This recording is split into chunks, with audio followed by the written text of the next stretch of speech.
remarkable comments, and the sincerity with which they're expressed is pretty powerful. What I've found in talking to a number of the community activists, nobody that I have found wants trouble, problems, riots, violence. I mean, it was struck, one of my earliest conversations is with Alicia, who lived through some of that in Cincinnati, and she's like, we don't want that again. We have to get this fixed. Chief, remember what I said earlier, when we can't just have, we have to have you out there. You've got to go around and meet with the folks, law enforcement folks. Say, let me tell you what we heard. Let me tell you what we thought. Let me tell you what we've come up with. Because what we can't have is a polarization of our communities from police. We can't have that. Now I know that John went out to Los Angeles because, as you know, they changed community policing in Los Angeles. He was there, unfortunately, on a bad day in Los Angeles where a man was killed. But you know, the fact of the matter is that I think it is possible. You're the expert, Michael. You're 38 years. Who am I to tell you, Chief, how you're supposed to do things?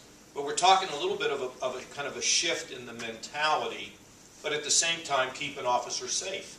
Nobody would want officers to be jeopardized. I mean, that's going to lead to no policing, no law enforcement. So the question is, can we develop the kind of training, the kind of curriculum where people say, I feel safe, but I'm also fully integrated in the community, which makes me safe as well. Is that right, Chief? I mean, if officers are accepted in a community, they're safer than if they enter a community and there's hostility.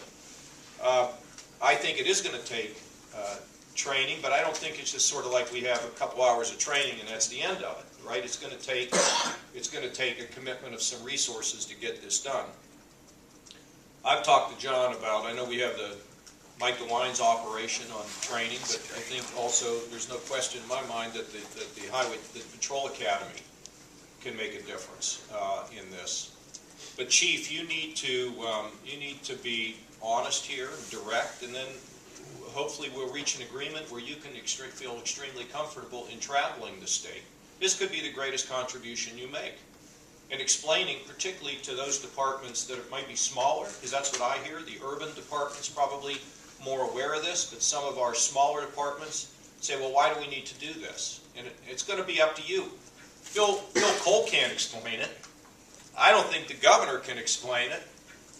Maybe John Bourne can, and you can, and this officer can, but you're going to have to be out there the same way that Ms. Bell's going to have to be in the community, and Mr. Roberts is going to have to be in the community. Say, oh, whoa, settle down here. Here's what we're doing.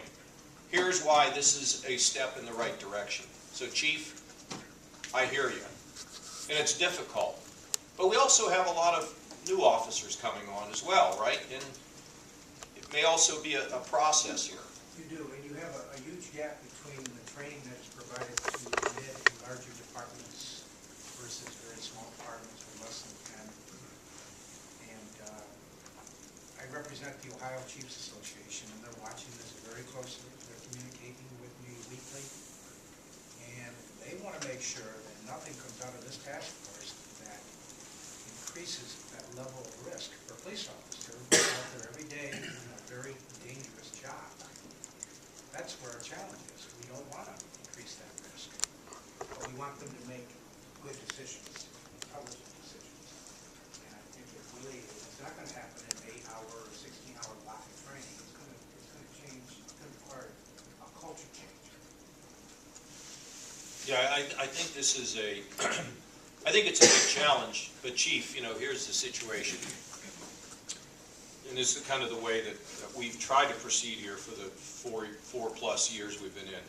You have a problem, you try to address it. Is anything perfect? It's not perfect.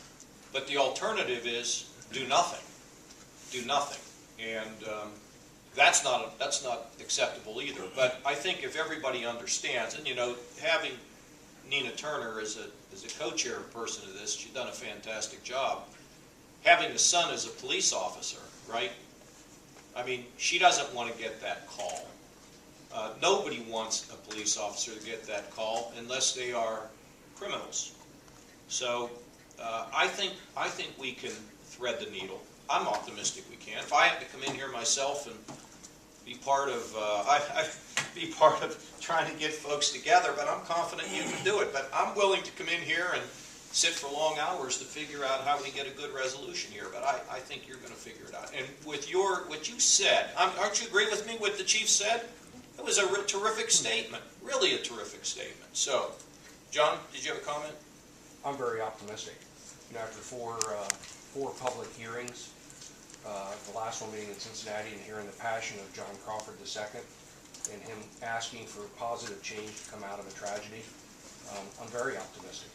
And I think you hit it on the head. There has to be a balance, but it appears to me that the community and law enforcement want the same thing. So I'm optimistic. And Governor, let me say, it can be done. It's been done at a local level of Cincinnati.